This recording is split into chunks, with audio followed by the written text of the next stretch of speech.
पूर्वीच्या काळी घरी पाहुणे आल्यावरती हा पारंपरिक गोडाचा पदार्थ केला जायचा। मुख्य म्हणजे हा गोडाचा पदार्थ एकदा बनवून ठेवला की 8 ते 10 दिवस खाऊ शकता।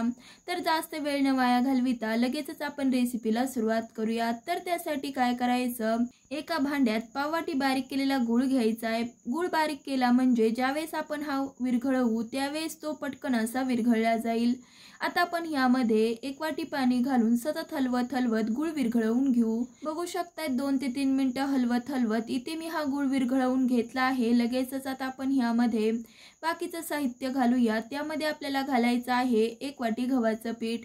गव्हाचं पीठ आपल्याला वाटीमध्ये भरता वेळेस थोडंसं आपल्याला दाबूनच भरायचंय।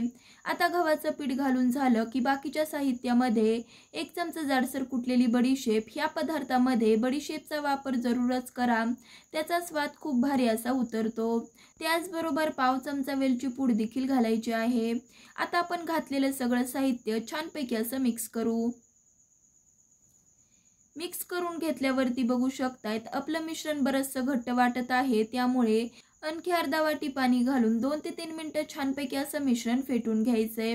ज्या वाटीने आपण गव्हाचं पीठ घेतलं होतं त्या वाटीने आपल्याला 1.5 वाटी पाण्याचा वापर करायचा आहे।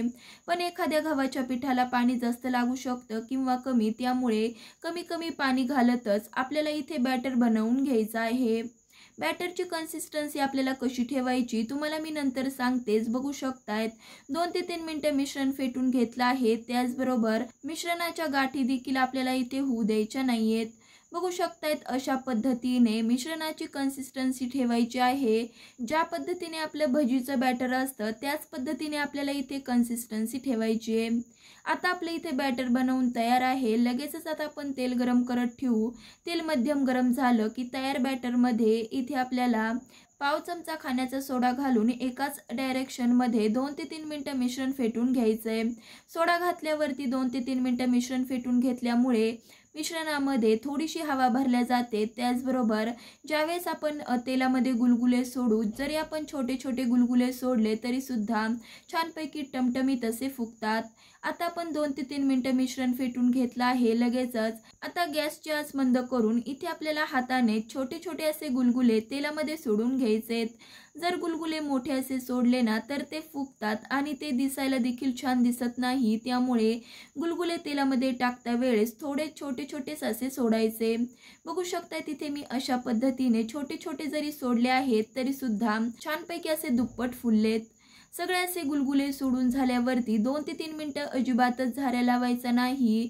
थोडेसे गुलगुले सेट झाल्यावरतीच नंतरच आपल्याला चमचा किंवा झाऱ्याने हलवून घ्यायचेत। गुलगुले जरी तळता वेळेस एकमेकांना चिटकले तरी सुद्धा जसजसं आपण तळत जाऊ तसतसे ते सुट्टे सुट्टे होतात। बघू शकता तिथे मी 2 ते 3 मिनिटं सतत हलवत हलवत छान असे लालसर रंगावरती गुलगुले तळून घेतले आहेत। लगेचच आता आपण हे काढून घेऊ। गुलगुल्यातलं तेल पूर्णपणे निथळून काढायचे, नंतरच ताटलीमध्ये काढून घ्यायचेत। बघू शकतात इथे मी पूर्णपणे गुलगुल्यातलं तेल काढून घेतलं आहे। लगेचच आता आपण एका डिशमध्ये काढून घेऊ। बाकीचे देखील अशाच पद्धतीने करून घेऊ। पूर्वीच्या काळी घरी पाहुणे आल्यावरती हा पारंपरिक गोडाचा पदार्थ म्हणजे गुलगुले हमखासच बनवले जायचे। मुख्य म्हणजे हे गुलगुले 8 ते 10 दिवस टिकतात, त्यामुळे एकदा बनवून ठेवले की केव्हाही खाऊ शकता। सगळे असे गुलगुले तळून झाले आहेत। तुम्हाला मी इथे गुलगुला तोडून दाखवते। वरून हलके फुलके त्याचबरोबर आतून जाळीदार असे इथे आपले गुलगुले तयार झाले आहेत। तर तुम्ही कधी ट्राय करतायत ते तर कमेंट करून सांगा। त्याचबरोबर अजूनही चॅनलला सबस्क्राईब केलं नसेल तर नक्कीच सबस्क्राईब करा। तर पुन्हा भेटूयात एका नवीन रेसिपीसह। तोपर्यंत धन्यवाद।